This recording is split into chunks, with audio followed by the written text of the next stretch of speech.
And this is my first chopper I built. This is my Twisted Choppers frame. Springer front end.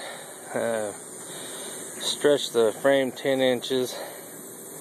Got a 110 inch Ultima motor. Ultima 6-speed tranny.